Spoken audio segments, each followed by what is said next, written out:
Concept of electric field, magnitude of electric field, intensity of electric field या फिर strength of electric field. और हमने साथ ही साथ उसका स्केलर फॉर्म देखा था, वेक्टर फॉर्म देखा था, एक पॉइंट चार्ज के लिए इलेक्ट्रिक फील्ड का किसी एक पॉइंट पर। आज की इस वीडियो में हम देखेंगे superposition principle of electric field और उसके बाद physical significance of electric field. लेकिन उससे भी पहले हम 4 पॉइंट्स जो हैं वो डिस्कस कर लेते हैं जो कि एनसीईआरटी में गिवन है इलेक्ट्रिक फील्ड के टॉपिक में ही। ठीक है, तो जो हमारा फर्स्ट पॉइंट है एनसीईआरटी में, उसमें डिफाइन किया है इलेक्ट्रिक फील्ड को due to a point charge, जो कि ऑलरेडी हम हमारे प्रीवियस वीडियो में डिस्कस कर चुके हैं। हमने हमारे प्रीवियस वीडियो में क्या देखा था कि जो इलेक्ट्रिक फील्ड है due to a point charge, उसका रिलेशन कितना आया था, electric field due to a point charge is equal to KQ/R² हमको मिला था। ठीक है, तो एनसीईआरटी में फर्स्ट पॉइंट जो है वो पूरा हमारा क्या है, electric field due to a point charge ही है। ठीक है, उसके बाद सेकेंड पॉइंट में क्या डिस्कस किया है, सेकेंड पॉइंट में हमको बोला है कि जो हमारी इलेक्ट्रिक फील्ड है वो डिपेंड नहीं करती है टेस्ट चार्ज पे। सेकेंड पॉइंट में हमको बोला है कि जो हमारी इलेक्ट्रिक फील्ड है वो डिपेंड नहीं करती है, it does not depend on test charge. हमारा टेस्ट चार्ज क्या था, Q0, छोटा सा चार्ज जो कि हम टेस्ट करने के लिए किसी एक पॉइंट पर अगर इलेक्ट्रिक फील्ड पता करनी है तो उस पॉइंट पर हम टेस्ट चार्ज को लेके आते थे, और उस पॉइंट पर अगर हम टेस्ट चार्ज को लेके आते थे उसके लिए हमें इलेक्ट्रिक फील्ड निकालनी थी। तो इलेक्ट्रिक फील्ड का रिलेशन हमने क्या देखा था, जो इलेक्ट्रिक फील्ड हमको मिल रही थी मैग्नीट्यूड में, उसका वैल्यू कितना था, KQ/R²। क्या इसमें Q0 कहीं भी हमको मिला, क्या टेस्ट चार्ज इसके रिलेशन में कहीं भी हमको दिखा, नहीं दिखा। इसलिए उसके सेकंड पॉइंट में एनसीईआरटी में गिवन है कि जो हमारी इलेक्ट्रिक फील्ड है वो डिपेंड नहीं करती, it is independent of test charge. Q लिखा है वहां पर और हमने टेस्ट चार्ज लिया था Q0 से, इसलिए हो गया electric field does not depend on test charge Q0। और इसी को ऐसे भी बताया है कि अगर हम रेशियो देखें, इलेक्ट्रिक फील्ड जो थी हमने पढ़ी थी ना, electric field is equal to limit Q tending to 0 या Q0 tending to 0 is equal to force on test charge per unit test charge हमने लिया था। ठीक है, तो अगर हम इस रिलेशन से इलेक्ट्रिक फील्ड के रिलेशन से अगर हम ये रिलेशन देखें F/Q0 का, ये जो रेशियो देखें, इस रेशियो में भी अगर हम देखें तो ये पूरा रेशियो जो है F/Q0 ये भी डिपेंड नहीं करता, ये डिपेंड नहीं करता किसके ऊपर, ये जो रेशियो है, ratio F/Q0 does not depend on Q0। ठीक है, तो ये जो F/Q0 है ये भी Q0 पे डिपेंड नहीं करता। कैसे, अगर हम F की बात करें तो F हमारा क्या था, force on test charge due to capital Q charge, जो कि क्या था, Q भी हमारा एक पॉइंट चार्ज था, टेस्ट चार्ज भी हमारा एक पॉइंट चार्ज है। पॉइंट चार्ज की वजह से अगर हम देखें तो इलेक्ट्रोस्टैटिक फोर्स की वैल्यू अगर हम यहाँ पुट करेंगे तो क्या होगा,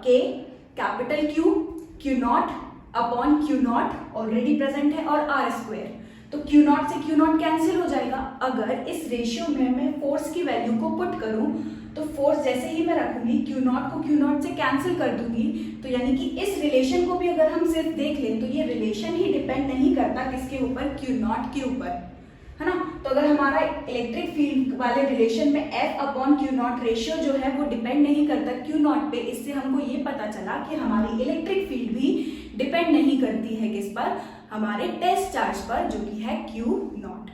ठीक, इसके बाद हमारे थर्ड पॉइंट में हमको क्या एक्सप्लेन किया है कि अगर हम एक सोर्स चार्ज ले रहे हैं पॉजिटिव, ठीक है, जैसे कि हमारे कल वाले एग्जांपल में जो एक टेस्ट चार्ज है, पॉजिटिव टेस्ट चार्ज, इसकी जो इलेक्ट्रिक फील्ड का डायरेक्शन होगा, है ना, इलेक्ट्रिक फील्ड का जो वेक्टर होगा वो कैसा होगा, रेडियली आउटवर्ड होगी। इलेक्ट्रिक फील्ड कैसी होगी, अगर एक पॉजिटिव सोर्स रखा हुआ है, पॉजिटिव चार्ज रखा हुआ है, एक सोर्स चार्ज अगर पॉजिटिव है तो वो इलेक्ट्रिक फील्ड कैसे निकालेगा, रेडियली आउटवर्ड।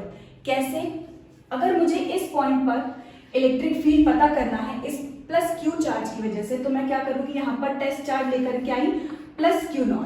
ठीक, पॉजिटिव एक दूसरे को क्या करेंगे, रिपेल करेंगे, यानी कि line joining the centre of the charges, line joining the charges, और इसी पे हम देखेंगे ये दोनों एक दूसरे को रिपेल करेंगे, यानी ये होगा इसका फोर्स का डायरेक्शन, और जहां पर इसके फोर्स का डायरेक्शन होता है वहीं इसकी इलेक्ट्रिक फील्ड का डायरेक्शन होता है, यानी कि इस चार्ज पर इलेक्ट्रिक फील्ड इस पॉइंट पर हमको किस डायरेक्शन में मिल रही है, इस डायरेक्शन में। अगर हमें यहाँ पर पता करना हो तो हम इसको उठा करके यहाँ ले आएंगे, है ना, पॉजिटिव टेस्ट चार्ज को उठा करके यहाँ रख देंगे, पॉजिटिव पॉजिटिव एक दूसरे को क्या करेंगे, रिपेल, है ना। तो यहाँ पर फोर्स कैसा लगेगा, कुछ ऐसे। अगर मुझे यहाँ पता करना हो तो मैं यहाँ पर एक पॉजिटिव टेस्ट चार्ज को लेकर के आऊंगी, इसकी वजह से फोर्स कहाँ लगेगा, इस डायरेक्शन में, और यही डायरेक्शन हो गया किसका, इलेक्ट्रिक फील्ड का। ठीक, इस पॉइंट पे पता करना हो तो plus Q naught test charge हम लेकर के आए, पॉजिटिव पॉजिटिव एक दूसरे को रिपेल, ये डायरेक्शन।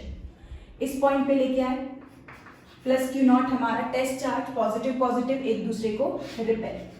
ठीक है, तो हमने क्या देखा, अगर एक पॉजिटिव चार्ज है, एक पॉजिटिव चार्ज की वजह से इलेक्ट्रिक फील्ड कैसे जा रही है, रेडियली आउटवर्ड, ये डायरेक्शन है बाहर की तरफ, ये डायरेक्शन है बाहर की तरफ। इसको अगर हम प्रॉपर्ली ड्रॉ करें तो कुछ ऐसा बनेगा, ये पॉजिटिव क्यू चार्ज, इसकी वजह से इलेक्ट्रिक फील्ड कुछ ऐसी होती है। एक पॉजिटिव पॉइंट चार्ज की वजह से इलेक्ट्रिक फील्ड हमारी रेडियली आउटवर्ड होती है। ठीक है, उसके बाद हमको बोला है कि अगर हम एक सोर्स चार्ज को नेगेटिव ले लें, तो अगर देखो हम एक सोर्स चार्ज को कैसा ले लें, नेगेटिव ले लें, तो नेगेटिव की जगह पर यहाँ सोर्स चार्ज ले लिया हमने, कैसा, नेगेटिव। अब इस पॉइंट पर अगर हमें इलेक्ट्रिक फील्ड पता करनी है तो हम लेके आएंगे पॉजिटिव टेस्ट चार्ज को, पॉजिटिव नेगेटिव एक दूसरे को क्या करेगा, ये अट्रैक्ट करेगा, तो इस बार इन दोनों के बीच जो फोर्स होगा उसका डायरेक्शन कुछ ये होगा। ठीक, अगर मुझे इस पॉइंट पे पता करना है इलेक्ट्रिक फील्ड इस नेगेटिव चार्ज की वजह से, तो मैं इस पॉइंट पर लेके आऊंगी पॉजिटिव टेस्ट चार्ज को, line joining the centre, positive negative एक दूसरे को क्या करेगा, अट्रैक्ट, यानी कि ये हो गया फोर्स का डायरेक्शन, और जहां फोर्स होता है वही इलेक्ट्रिक फील्ड का डायरेक्शन, ये हो गया इलेक्ट्रिक फील्ड का डायरेक्शन। अगर यहाँ पता करना हो, पॉजिटिव टेस्ट चार्ज एक दूसरे को अट्रैक्ट, ये डायरेक्शन हो गया। यहाँ पर लेके आएंगे पॉजिटिव टेस्ट चार्ज, ये इसको अट्रैक्ट करेगा यहाँ। इस पॉइंट पे पता करना है पॉजिटिव टेस्ट चार्ज, ये एक दूसरे को क्या करेगा, अट्रैक्ट। तो हमने क्या देखा, अगर हम एक नेगेटिव चार्ज को ले रहे हैं तो नेगेटिव चार्ज की वजह से इलेक्ट्रिक फील्ड का डायरेक्शन कुछ ऐसा है, ये अंदर की तरफ, इसको हम बोलेंगे रेडियली इनवर्ड।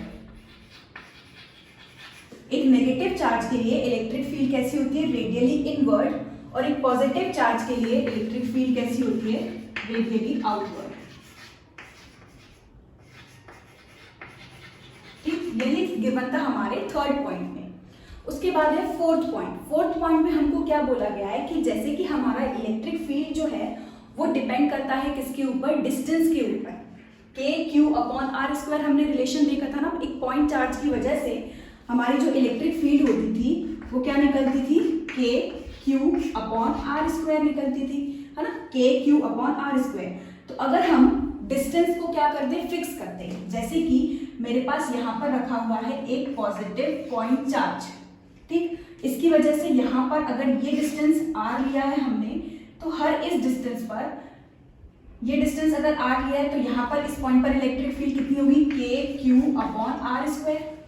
ठीक, और यहाँ पर अगर हम इसी डिस्टेंस, इस रिलेशन को अगर हम देखें तो K भी कैसा है, K कैसा रहेगा, कांस्टेंट, Q कैसा रहेगा, चार्ज तो वही है, कांस्टेंट, और अगर हम देखें तो सिर्फ और सिर्फ क्या वैल्यू चेंज हो रही है, इस r की वैल्यू चेंज हो रही है। अगर मैं डिस्टेंस को पास में ले आऊँ तो ये r की वैल्यू अब चेंज हो जाएगी, इस डिस्टेंस को दूर ले जाऊँ तो r की वैल्यू चेंज हो रही है। मतलब अगर हमारी इलेक्ट्रिक फील्ड चेंज हो रही है वो किस पे डिपेंड कर रही है, हमारे डिस्टेंस पे डिपेंड कर रही है, distance from the point charge, जो कि हमारा r है ना। तो अगर हम उस r को भी फिक्स कर दें, यानी कि ये डिस्टेंस r को भी हम क्या करते हैं, फिक्स कर दें, ये डिस्टेंस r, ये डिस्टेंस r, ये डिस्टेंस r, ये डिस्टेंस r, अगर हमने ऐसे हमारे डिस्टेंस को भी क्या कर दिया, फिक्स कर दिया, तो इस पॉइंट पे, इस पॉइंट पे, इस पॉइंट पे, इस पॉइंट पे, इस पॉइंट पे हमारी इलेक्ट्रिक फील्ड कैसी हो जाएगी, सेम।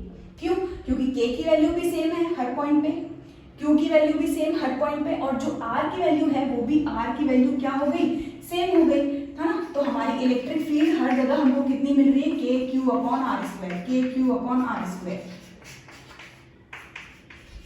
ठीक, और अगर हम इसको ज्वाइन कर दें, ठीक, तो यहाँ पर ये क्या बन जाएगा, एक स्फीयर बन जाएगा, एक सर्कल बन गया, है ना। तो अगर हमारे पास एक स्फीयर है और उस स्फीयर के अंदर रखा हुआ है अगर एक पॉइंट चार्ज, है ना, तो उसकी वजह से जो इलेक्ट्रिक फील्ड होगी उस स्फीयर पे वो कैसी होगी, सेम होगी। Electric field on sphere due to a point charge placed at its centre is equal. ठीक है, तो यही समझाया है हमारे 4th पॉइंट में। ठीक, तो ये था हमारा जो एनसीईआरटी में हमको 4 पॉइंट्स गिवन थे उसका डिस्कशन। अब इसमें एक क्वेश्चन ये है कि हम हर बार अगर हमारा सोर्स कैसा है, पॉजिटिव है, हम तब भी इस पॉजिटिव Q0 को ही लेकर के आ रहे हैं, टेस्ट चार्ज हमारा पॉजिटिव ले रहे हैं। अगर हमारा ये सोर्स चार्ज कैसा है, नेगेटिव, तब भी हमने क्या किया है, पॉजिटिव चार्ज को लेकर के आ रहे हैं। लेकिन इसकी जगह पर अगर हम एक नेगेटिव चार्ज ले आए तो नेगेटिव चार्ज भी ला सकते हैं। यहाँ पर इस टेस्ट चार्ज की जगह पर नेगेटिव चार्ज को भी हम लेके आ सकते हैं। यहाँ पर रख दिया नेगेटिव चार्ज, पॉजिटिव नेगेटिव, इसकी वजह से क्या होगा, ये अट्रैक्ट, यानी कि एक पॉजिटिव चार्ज की वजह से इलेक्ट्रिक फील्ड का डायरेक्शन कहाँ हो गया, इन्वर्ट हो गया, रेडियली इन्वर्ट हो गया, है ना। तो होता क्या है, इसमें एक कंफ्यूजन क्रिएट होने लगी कि यार अगर एक पॉइंट चार्ज है, हम पॉजिटिव टेस्ट चार्ज ले रहे हैं तो अलग इलेक्ट्रिक फील्ड का डायरेक्शन हमको अलग मिल रहा है, अगर हम नेगेटिव चार्ज ले रहे हैं तो इलेक्ट्रिक फील्ड का डायरेक्शन हमको अलग मिल रहा है। इसीलिए क्या किया गया, एक कन्वेंशन चूज किया। कन्वेंशन में हमने क्या रखा, हमेशा अगर किसी पॉइंट पर हमको इलेक्ट्रिक फील्ड निकालनी है, किसी एक पॉइंट पर अगर हमको इलेक्ट्रिक फील्ड निकालनी है, तब हम हमेशा क्या करें, सिर्फ और सिर्फ पॉजिटिव टेस्ट चार्ज को लेकर के आए। पॉजिटिव टेस्ट चार्ज को एज अ साइन कन्वेंशन लिया गया और इसी को ही फिर हम यूज करने लगे। इलेक्ट्रिक फील्ड हमें जिस पॉइंट पे फाइंड करनी है हम वहां पर लेके आएंगे सिर्फ और सिर्फ पॉजिटिव टेस्ट चार्ज। और अब हमारे लिए इजी हो गया कि यार पॉजिटिव चार्ज रखा हुआ है तो इसकी वजह से जो इलेक्ट्रिक फील्ड होती है वो हम कैसे लेंगे, आउटवर्ड लेंगे। ठीक है, जब हमारा टेस्ट चार्ज कैसा है, पॉजिटिव Q0। ठीक, तो इसके लिए भी पॉजिटिव Q0, इसमें नेगेटिव चार्ज के लिए जो इलेक्ट्रिक फील्ड होगी वो कैसी होगी, रेडियली इनवर्ट, पॉजिटिव चार्ज के लिए रेडियली आउटवर्ड। तो ये सिर्फ क्या है, एक साइन, एक कन्वेंशन है। ठीक, पॉजिटिव Q0 को लेना सिर्फ एक कन्वेंशन है ना, वरना कंफ्यूजन क्रिएट हो जाती।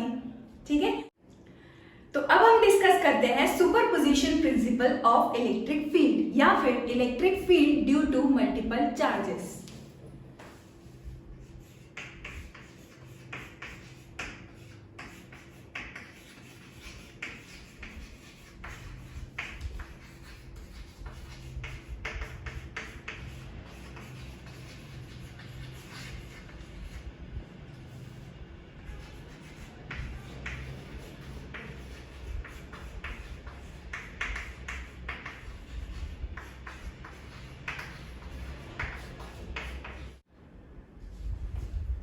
इलेक्ट्रिक फील्ड का अगर हम वेक्टर फॉर्म की बात करें, हम ऑलरेडी इलेक्ट्रिक फील्ड के स्केलर और वेक्टर फॉर्म डिस्कस कर चुके हैं हमारे प्रीवियस वीडियो में, है ना। तो हम यहाँ पर लिखते हैं इलेक्ट्रिक फील्ड का जो हमने वेक्टर फॉर्म देखा था वो क्या था, electric field is equal to KQ upon RQ and R vector. कुछ इस तरह से हमने देखा था, है ना। और ये जो R है ये हमारा क्या होता है, पोजीशन वेक्टर होता है। ठीक, तो ये हमने देखा था इलेक्ट्रिक फील्ड का वेक्टर फॉर्म। अब देखो हमारे पास यहाँ पर मल्टीपल चार्जेस है, मतलब एक से ज्यादा। ये था हमारा electric field due to single point charge, है ना।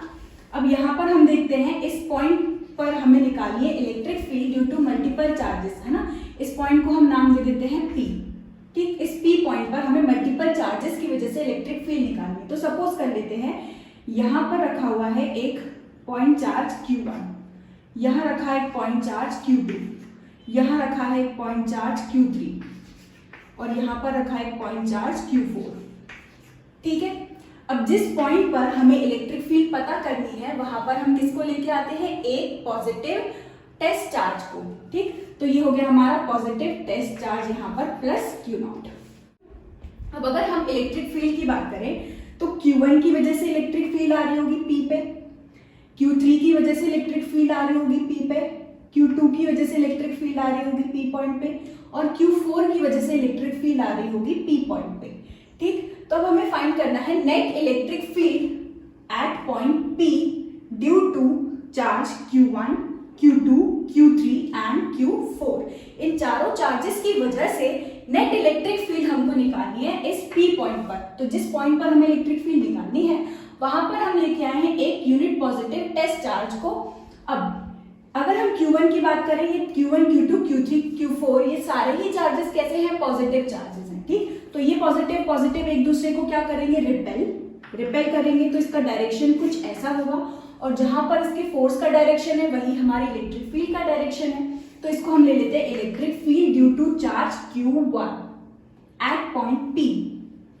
सेकेंड वाले में देखेंगे पॉजिटिव पॉजिटिव एक दूसरे को क्या करेगा? रिपेल, यानी कि इसकी वजह से इस पॉइंट पर इलेक्ट्रिक फील्ड का डायरेक्शन कुछ ऐसा, क्योंकि electric field due to charge Q2, electric field due to charge Q3 and electric field due to charge Q4। ठीक, तो यहाँ इस पॉइंट पर अब नेट इलेक्ट्रिक फील्ड निकल रही है किसकी वजह से? इलेक्ट्रिक फील्ड फर्स्ट चार्ज की वजह से, सेकंड चार्ज की वजह से, थर्ड चार्ज की वजह से, फोर्थ चार्ज की वजह से। तो हम इसको यूज करेंगे सुपरपोजिशन प्रिंसिपल को। Superposition principle for electric field क्या है? नेट इलेक्ट्रिक फील्ड निकालनी है हमको P पॉइंट पर बाकी सारे चार्जेस की वजह से।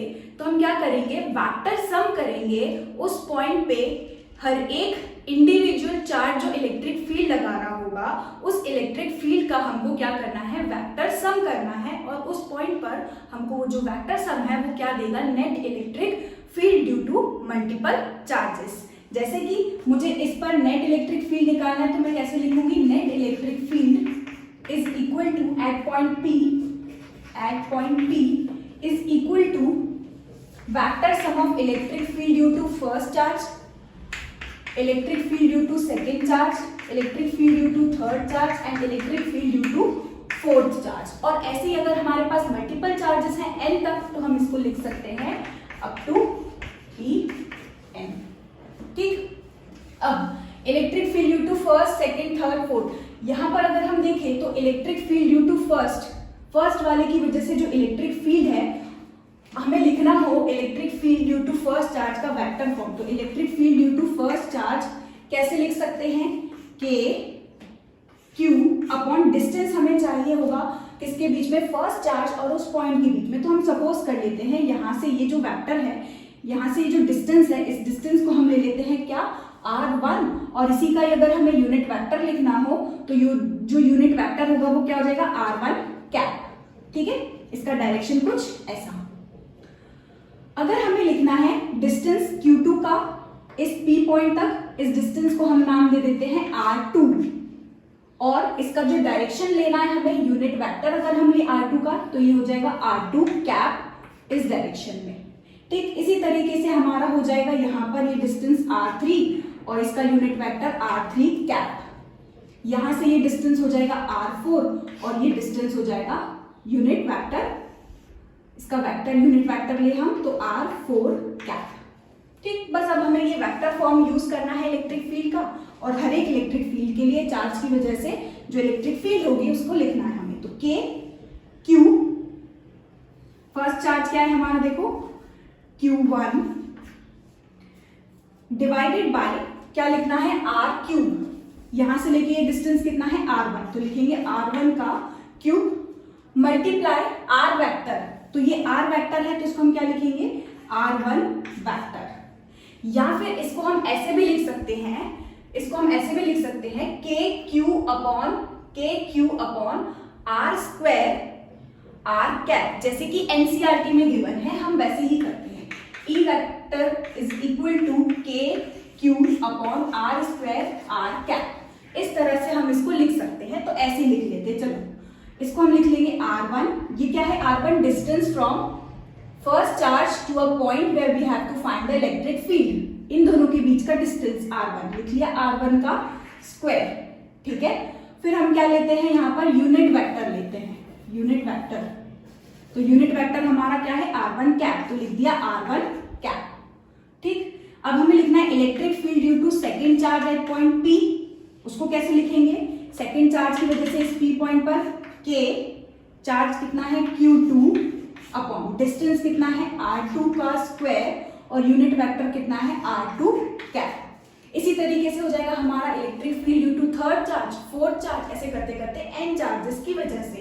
और इन सबको अगर हमें लिखना हो तो हम कैसे लिखेंगे, देखो K Q1 अपॉन r1 का square r1 cap plus K Q2 upon r2 का square r1 r2 cap plus K Q3 third वाले की वजह से क्या होगा K Q3 अपॉन r3 का स्क्वायर r3 कैप, है ना।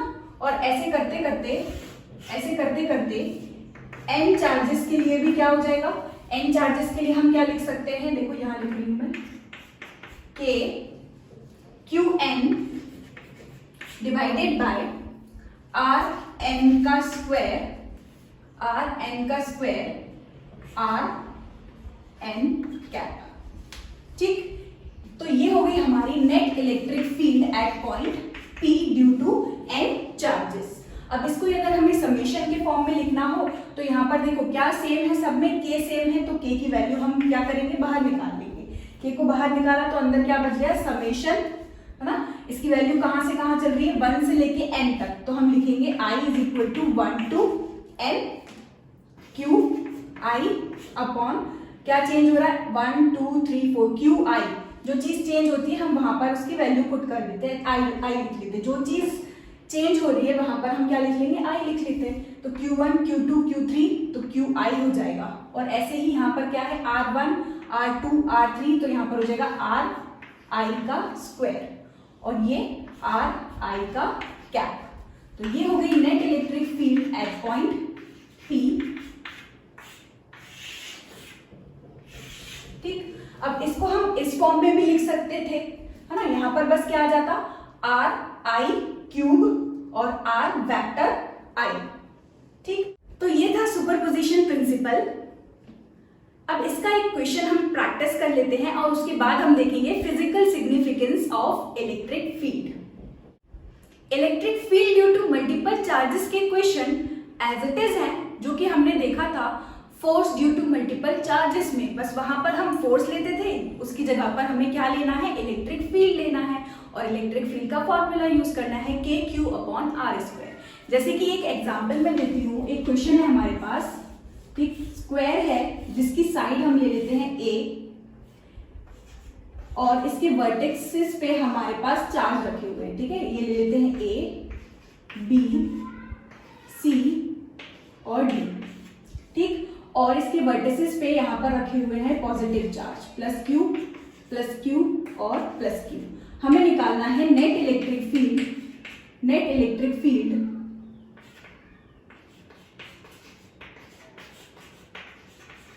At C।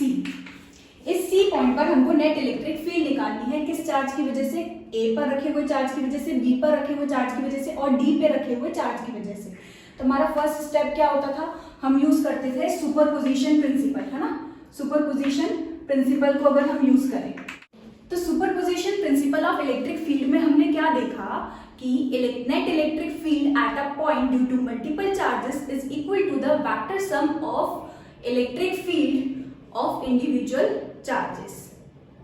ठीक है, तो यहां पर net electric field at C is equal to electric field at C due to A, electric field at C due to B, electric field at C due to D।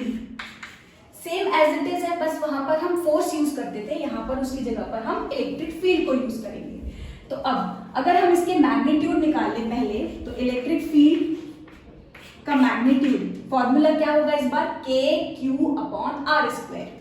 K charge क्या है, C से A की वजह से charge. अगर हम इन दोनों की लाइन ज्वाइनिंग द चार्जेस को देखें, अब ये पॉजिटिव, C पर हमें क्या निकालनी है, इलेक्ट्रिक फील्ड। तो उस पॉइंट पर हम लेके आते हैं किसको, पॉजिटिव टेस्ट चार्ज को। तो यहाँ पर हम लेके आए पॉजिटिव टेस्ट चार्ज Q0 को। ये इसको देख के क्या होगा, पॉजिटिव पॉजिटिव रिपेल, यानी कि ये डायरेक्शन हो गया हमारे फोर्स का भी, और यही डायरेक्शन हो गया electric field at C due to A। ठीक, तो इन दोनों के बीच जो इलेक्ट्रिक, इस A की वजह से यहाँ पर जो इलेक्ट्रिक फील्ड लग रही होगी उसको अगर हमें लिखना हो तो हम क्या लिखेंगे, K Q, चार्ज कितना है Q अपॉन यहां से लेके ये डिस्टेंस, यहां से लेके ये डिस्टेंस। तो ये डिस्टेंस क्या हो जाएगा, अगर ये A है, ये A है, तो यहाँ पर हाइपोटेनियस ये हमको कितना मिलेगा 2 अंडर रूट 2A।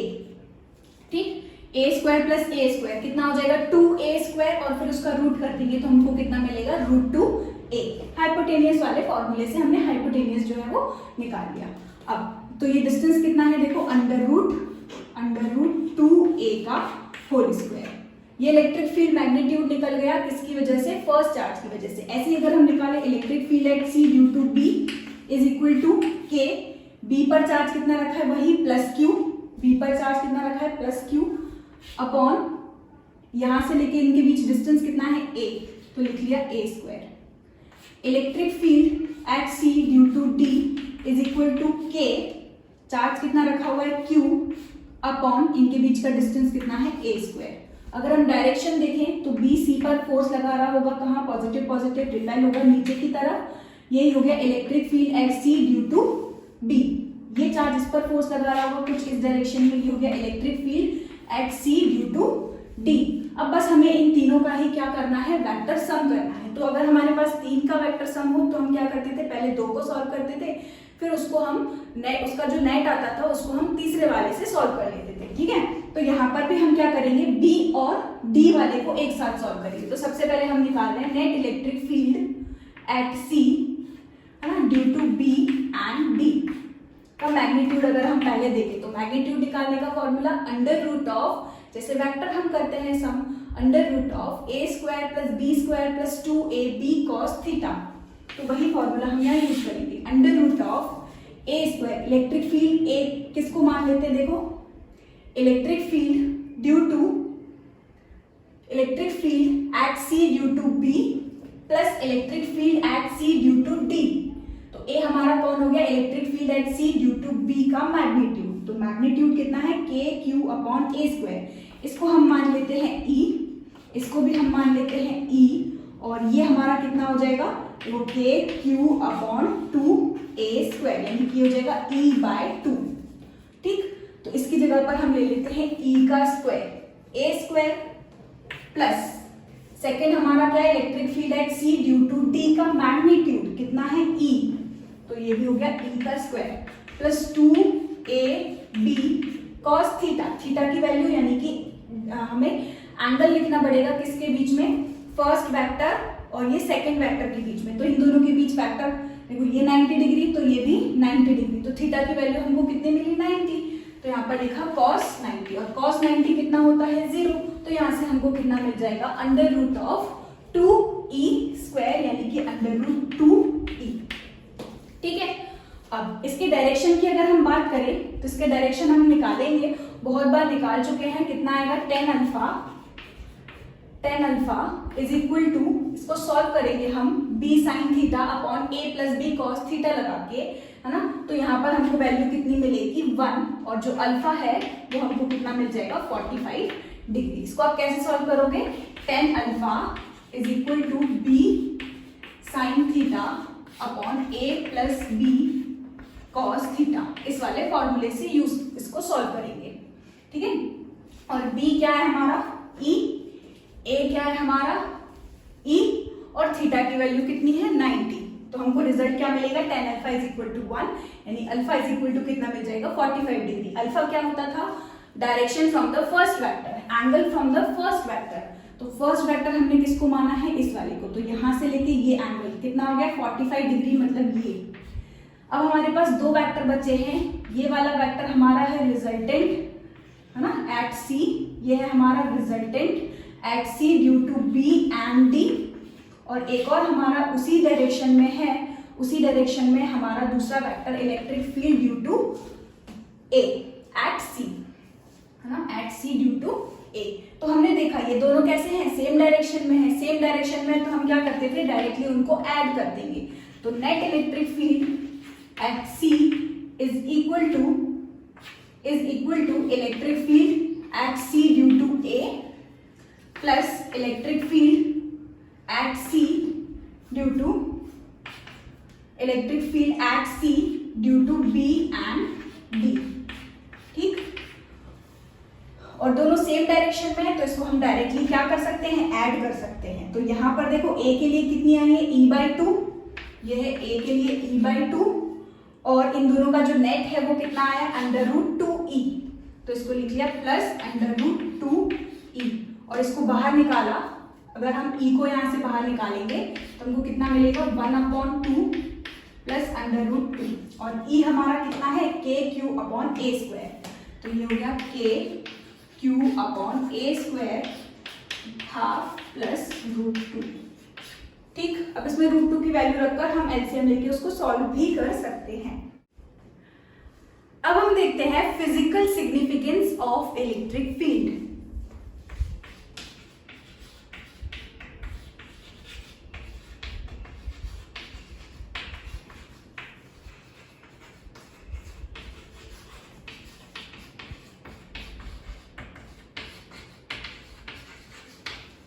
अगर हम बात करें एक्शन एट अ डिस्टेंस की, तो एक्शन एट अ डिस्टेंस हम किस फोर्स को बोलते हैं, जो कि नॉन कॉन्टैक्ट फोर्सेस हैं, जैसे कि ग्रेविटेशनल फोर्स, मैग्नेटिक फोर्स या फिर हमारा इलेक्ट्रोस्टैटिक फोर्स।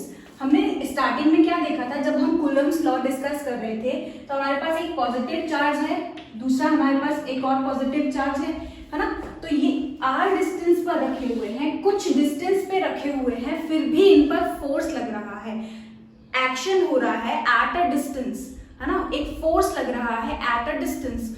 तो हमको इलेक्ट्रिक फील्ड क्या बताता है, क्या सिग्निफाई करता है, हम यही तो पढ़ रहे हैं ना, physical significance of electric field. तो इलेक्ट्रिक फील्ड हमको क्या सिग्निफाई करता है कि अगर एक्शन एट अ डिस्टेंस हो रहा है कहीं पर, वहां पर हमको फील्ड मिल रही है। ठीक, जैसे कि यहाँ पर अगर हम बात कर रहे हैं चार्जेस की, तो चार्जेस के बीच जो एक्शन एट अ डिस्टेंस हो रहा है, जो फोर्स लग रहा है दो चार्जेस के बीच में किसी डिस्टेंस पर, उन दोनों चार्जेस पर जो फोर्स लग रहा है उसका जो रीजन है वो कौन है, इलेक्ट्रिक फील्ड। ये चार्ज इलेक्ट्रिक फील्ड निकाल रहा है, ये चार्ज इलेक्ट्रिक फील्ड निकाल रहा है, और इसी इलेक्ट्रिक फील्ड की वजह से इन दोनों के ऊपर क्या लग रहा है, एक टाइप का फोर्स, है ना। तो इलेक्ट्रिक फील्ड हमको क्या सिग्निफाई कर रही है कि किसी भी, जब भी एक्शन एट अ डिस्टेंस हो रहा है वहां पर कोई ना कोई फील्ड जो है वो प्रेजेंट है। ठीक है, तो पहला तो हमको अब ये चीज क्लियर हो गई कि दो चार्जेस के बीच में अगर फोर्स लग रहा है मतलब कि वहां पर क्या होगी, प्रेजेंट इलेक्ट्रिक फील्ड प्रेजेंट होगी। ठीक, दूसरा यहाँ पर अगर हम देखें तो चार्जेस की वजह से जो फोर्स निकलता था, कूलम फोर्स में हमने देखा था, हमने एक फोर्स देखा था दो चार्जेस की वजह से, क्या था, force is equal to k q1 q2 upon r², ये देखा था। यानी कि हम कूलम्स लॉ के हेल्प से दो चार्जेस के बीच जो फोर्स लग रहा है उसको निकाल सकते हैं।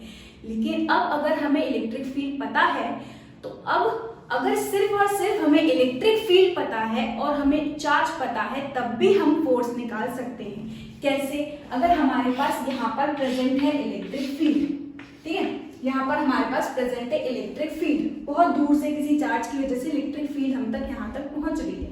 इस इलेक्ट्रिक फील्ड में अगर हम एक क्यू चार्ज को रख दे ला करके, तो ये इलेक्ट्रिक फील्ड इस क्यू चार्ज पर कितना फोर्स लगा रही होगी ये हम कैलकुलेट कर सकते हैं। हमने दो चार्जेस की वजह से फोर्स डिस्कस किया था कूलम्स लॉ में, जिसको हम बोल रहे थे इलेक्ट्रोस्टैटिक फोर्स। लेकिन अब हमारे पास सिंगल चार्ज हो, किसी इलेक्ट्रिक फील्ड में वो आ जाए, इस सिंगल चार्ज पर इस इलेक्ट्रिक फील्ड की वजह से हम फोर्स कैलकुलेट कर सकते हैं। कैसे, जैसे कि हमने पढ़ा है electric field is equal to force per unit charge, है ना। यानी कि अगर हम यहाँ से फोर्स देखें तो फोर्स हमको क्या मिलेगा, electric field times of charge. Force हमको क्या मिला, electric field times of charge. सिर्फ और सिर्फ अगर हमें इलेक्ट्रिक फील्ड पता है, उस इलेक्ट्रिक फील्ड में अगर हम किसी चार्ज को ला करके रख दें और दोनों को मल्टीप्लाई करें, तो इस चार्ज पर कितना फोर्स लग रहा रहा है इस इलेक्ट्रिक फील्ड की वजह से, वो भी अब हम कैलकुलेट कर सकते हैं। ठीक है, तो हमने क्या देखा, फोर्स जो है due to electric field for a given charge हम निकाल सकते हैं कैसे, force is equal to electric field times of charge. और दूसरी चीज हमको क्या समझ में आई, अगर एक्शन एट अ डिस्टेंस हो रहा है मतलब वहां पर कोई ना कोई फील्ड प्रेजेंट है। ठीक, अगर हमारे पास इन दोनों के बीच में फोर्स लग रहा है इलेक्ट्रोस्टैटिक फोर्स, तो चार्जेस की वजह से फोर्स लग रहा है कुछ डिस्टेंस पे, यानी कि इलेक्ट्रिक फील्ड है वहां पर, इलेक्ट्रिक फील्ड की वजह से ही उन दोनों के पास क्या लग रहा होगा, फोर्स लग रहा होगा। ठीक, इलेक्ट्रिक फील्ड का एक और सिग्निफिकेंस है, इसको अभी एक्सप्लेन कर पाना बहुत मुश्किल है क्योंकि अभी हम पढ़ रहे हैं इलेक्ट्रोस्टैटिक, और इलेक्ट्रोस्टैटिक मतलब when charge is at rest, और जब इसके बाद हम जब डिस्कस करेंगे इलेक्ट्रिक चार्ज इन मोशन, और फिर उसके बाद हम डिस्कस करेंगे चार्ज इन एक्सेलरेशन या एक्सेलरेटेड चार्ज पार्टिकल की, तब हमको इलेक्ट्रिक फील्ड का एक और कॉन्सेप्ट जो है वो समझ में आएगा। ठीक है, तो अभी फिलहाल बस इतना ही याद रखना है, इलेक्ट्रिक फील्ड के मिलने से हमें क्या क्लियर हो गया कि जो फोर्स लग रहा है कुछ डिस्टेंस पर, वो इलेक्ट्रिक फील्ड की वजह से लग रहा होगा, वहां पर कोई ना कोई इलेक्ट्रिक फील्ड प्रेजेंट होगी। दूसरी चीज हमको क्या समझ में आई कि अगर इलेक्ट्रिक फील्ड प्रेजेंट है तो हम किसी एक सिंगल चार्ज के लिए भी उस इलेक्ट्रिक फील्ड की वजह से क्या निकाल सकते हैं, फोर्स निकाल सकते हैं। ठीक है, तो यहीं पर खत्म होता है हमारा इलेक्ट्रिक फील्ड का कॉन्सेप्ट, और एक्स्ट्रा क्वेश्चंस जो है इलेक्ट्रिक फील्ड के ऊपर वो मैंने ब्लॉग में डाल दिए हैं, तो आप उसको प्रैक्टिस कर सकते हैं वहां से। मैक्सिमम क्वेश्चंस जो है वो प्रैक्टिस करेंगे आप, तभी सुपरपोजिशन प्रिंसिपल आपको क्लियर होगा। ठीक, इसके बाद हम देखेंगे examples. Thank you so much for watching this video.